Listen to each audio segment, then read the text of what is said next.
jóvenes, bienvenidos a esta su clase de Matemáticas 2. El día de hoy estamos comenzando un bloque nuevo, ya el último de nuestro programa. Estamos comenzando el bloque 6, que se llama triángulos oblicuángulos. Bien, el propósito de este bloque es resolver triángulos oblicuángulos aplicando la ley de senos y la ley de cosenos. ¿Sí? Primeramente vamos a comenzar con qué es un triángulo oblicuángulo. Un triángulo oblicuángulo es aquel que no tiene ningún lado de 90 grados, es decir, que no tiene ningún ángulo recto. Nosotros estábamos aplicando las razones trigonométricas seno, coseno y tangente, que es lo que hemos estado haciendo hasta ahora, únicamente para triángulos rectángulos, para resolver triángulos rectángulos. Bien, pues en este bloque, en este último bloque y en esta clase en especial vamos a aprender a resolver triángulos oblicuángulos utilizando para ello pues la ley de senos y la ley de cosenos. ¿Sale, jóvenes? Entonces, pues vamos a darle.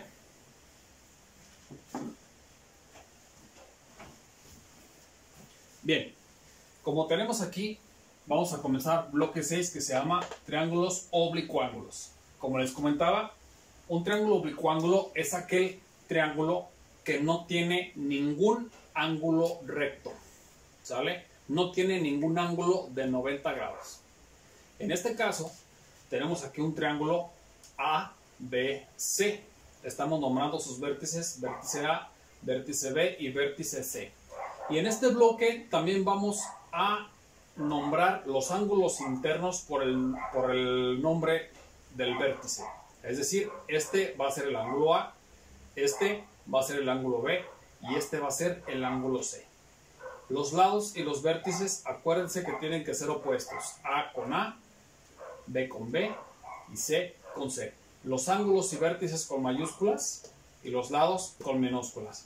Como podemos ver entonces, para que sea oblicuángulo, quiere decir que A, que B y que C, que los tres ángulos sean diferentes de 90 grados. Esa es la condición para que sea oblicuángulo, triángulo oblicuángulo. Ahora, ¿cómo vamos a resolver los triángulos oblicuángulos?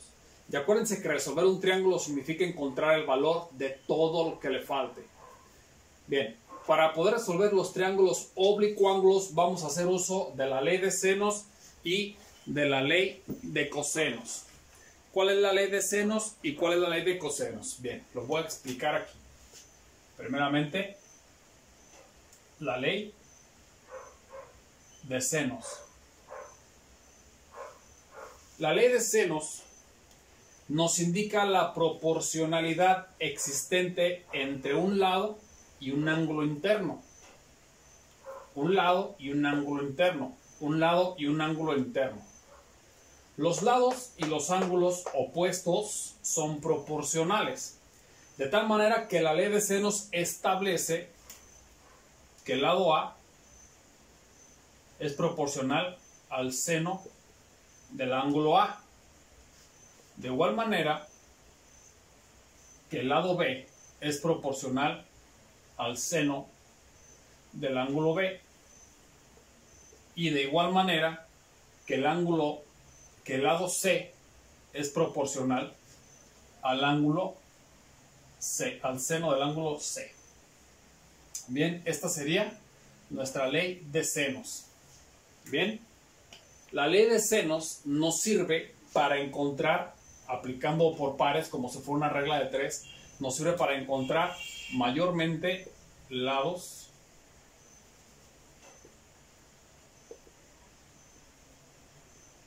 y ángulos desconocidos.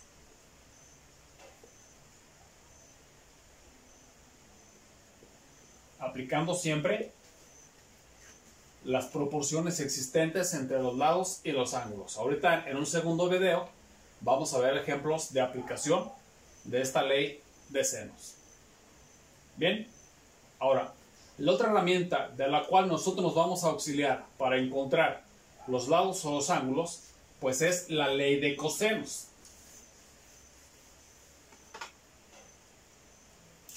Ahora vamos a ver la ley de cosenos.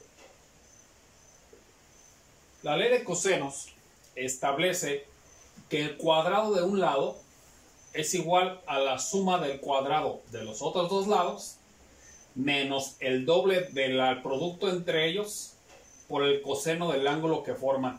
Es decir, el ángulo A al cuadrado es igual al lado B al cuadrado más el lado C al cuadrado menos 2 veces el lado B por el lado C por el coseno del ángulo que forman.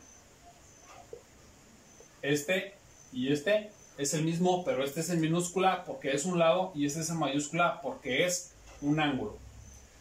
Si lo hacemos para los otros dos lados, el lado B al cuadrado es igual lado A al cuadrado más lado C al cuadrado menos 2 veces A por C coseno de ángulo B.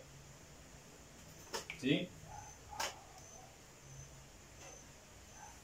Y finalmente, lado C al cuadrado es igual lado A al cuadrado más lado B al cuadrado menos 2 veces lado A por lado B por el coseno del ángulo C en este caso.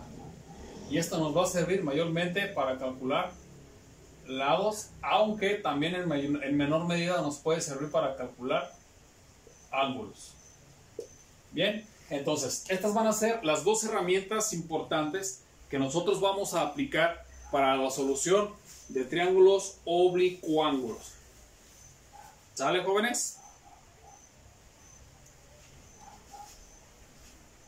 Pues bien, jóvenes, esto es entonces lo que vamos a ver en este bloque 6. Como pueden ver, aparentemente es medio engorroso. Puede resultar a la vista un poquito difícil, pero no, es muy fácil ya aplicándolo a un ejemplo como los que vamos a ver en el siguiente video. ¿Sale, jóvenes? Saludos, que estén bien. Hasta luego.